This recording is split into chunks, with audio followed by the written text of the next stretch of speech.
Шудраг. Миний сайн найз. Иргчлөө. Хүч чадал. Тэгэл найдвар хайр. Илгэмсэг. Итгэгч. Бахархал. Инээмсэглэл.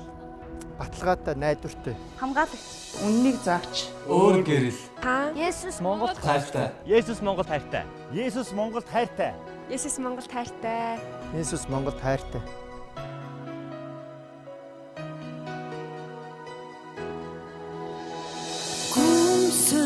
Сүрлэгдэн зүрхэнд хүрсээ хараас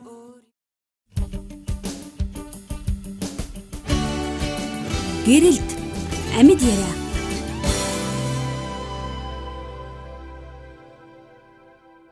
Үзэгчтэнд энэ орой мэндийг хүргэе. Гэрэлт нэвтрүүлгийн ээлж дугаар эхэлж байна.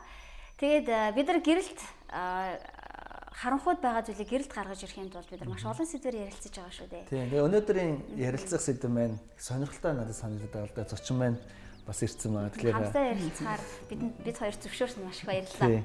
Тэгэхээр залуу хүмүүсийн хувьд бид нарт яг өнөөдөр бол үр хүүхэд маань жоохон баг балчир байна тий.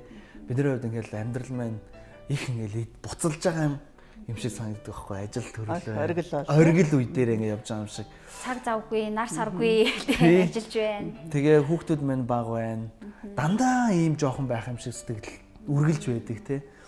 Тэгэхэд нэгэн цагт бид нараа хижээл насныхан тий нас ахин үр хүүхдүүд маань өндөр том өсөж том болцгоод тий явцгаана гэр орноосоо гараа явна. Тэр өдөр амьдрал ямар байдаг бол гэж бас хаяа нэг төсөөлөгддөг. Хаяа нэг бодогддог. Тэгэхээр ерөнхийдөө өнөөдөр энэ сэдвээр хэдүүлээ ярилцах гэж таныг ураад байна л да. Тэгэхээр таныг ирсэнд маш их баярлалаа. За тэгээ би ч гэсэн энэ нэвтрүүлэгт урагдсандаа талархаж байна. Тэгэхээр эхлээд хэдүүлээ яриагаа ер нь бол ахмад насны гэр бүл тэ ямар өөрчлөлтүүд гардгийг ер нь онцлог нь хаана байдгийг шинэ үеийнхнээс бол юугаараа ялгаатай байна. Насныхан гэж чи одоо жишээлбэл амьдралын яг ямар үедээ явж байгаа хүмүүс ихэлээд байна. Миний бодлоор бол за мэдээж ихлээр гэрэлдэг. Тэгээ хүүхэдтэй болдог. За хүүхд том болдог.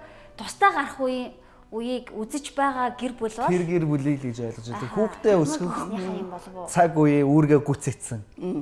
Тэг. Ер нь тийм гэж ойлгож болно л доо. Тэгээ би өөрийнхөө амьдралаар аваад үзэх юм бол хүүхдүүд маань нас биеийн түрээд тэгээд тэд нар маань бас гэрлээд тэгээд эцэг эхээсээ тусдаа гарч амьдрах яг энэ цагаас л ахмад насны гэр бүл гэдэг